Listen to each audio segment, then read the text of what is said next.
Updates at pinakahuling mga usapin sa mundo ng palakasan. Atin ang pakinggan dito sa Ang Pilipinas Ngayon. Magandang araw. Narito na po ang sports balita. Dinagdag ang PLDT bilang ikatlong miyembro ng delegasyon ng Pilipinas para sa pag-host ng bansa sa 2025 AVC Women's Championships o Champions League na tatakbo mula ika-20 hanggang ika-27 ng Abril.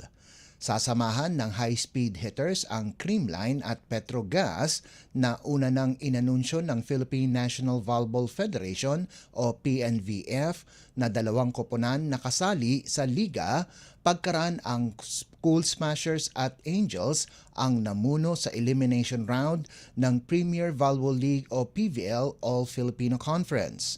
Sinabi ni high-speed hitters head coach Rald Ricafort na masaya ang koponan at makakalahok ito sa mataas na level ng kompetisyon at madami din silang matututunan at makukuhang experience.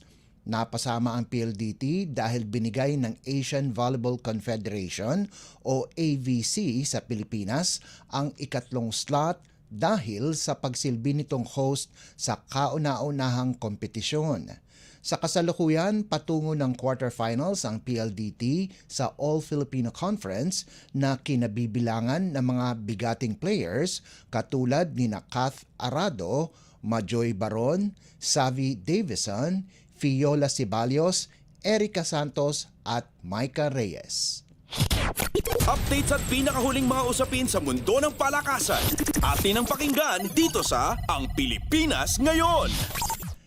Dinaanan lamang ng National University ang Adamson University 25-21, 25-23 at 25-18 para manatiling walang talo sa UAAP Season 87 Women's Volleyball Tournament sa larong ginanap sa SM Mall of Asia Arena.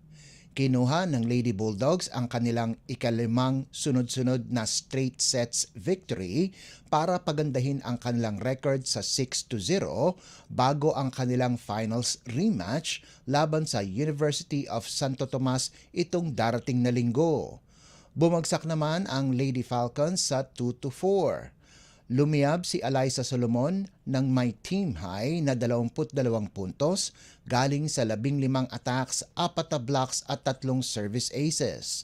Nakakuha naman ng tulong si Solomon kina Vange Alinsug at Belia Billen na nakagawa ng 12 puntos at 9 na markers ayon sa pagkakasunod, kung saan ang reigning most valuable player ay nakakuha din ng 12 excellent digs. Pinangunahan naman ni rookie sensation Shaina Nitura ang Lady Falcons na halos nakagawa ng triple-double pagkatapos magrehistro ng 13 puntos, 15 excellent receptions at 8 excellent digs habang nag-ambag si Francis Mordi ng 13 markers.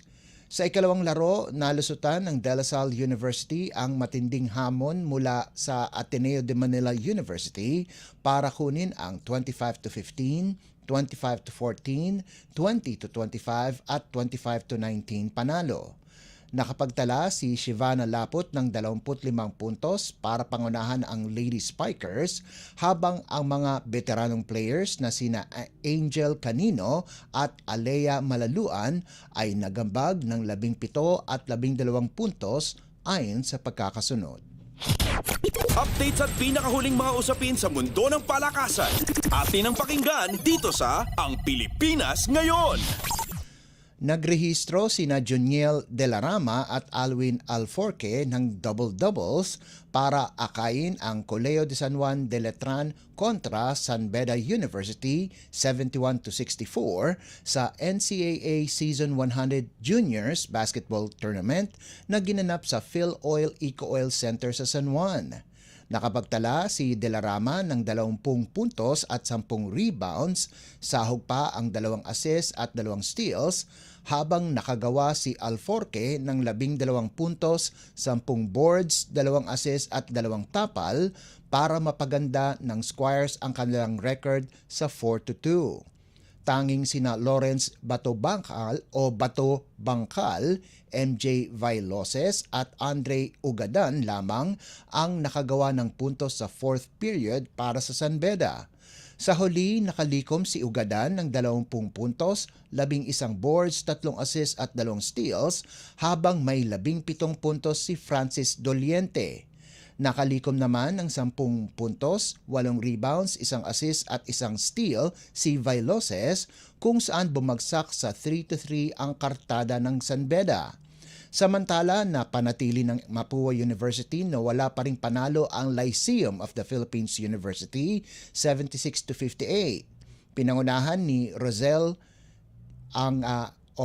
Del Camo ang Red Robin sa nagawa nitong 15 puntos, habang nagdagdag si Sean Salvador ng 12 puntos para sa 4-2 record ng koponan.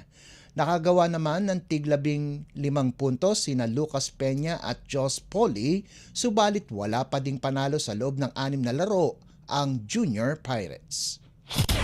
Updates at pinakahuling mga usapin sa mundo ng palakasan. Atin ang pakinggan dito sa Ang Pilipinas Ngayon. At yan ang pinakahuling balita sa larangan ng palakasan. Para sa Radyo Pilipinas World Service, ito po si Leo Magpayo. Magandang araw. Updates at pinakahuling mga usapin sa mundo ng palakasan. Atin ang pakinggan dito sa Ang Pilipinas Ngayon.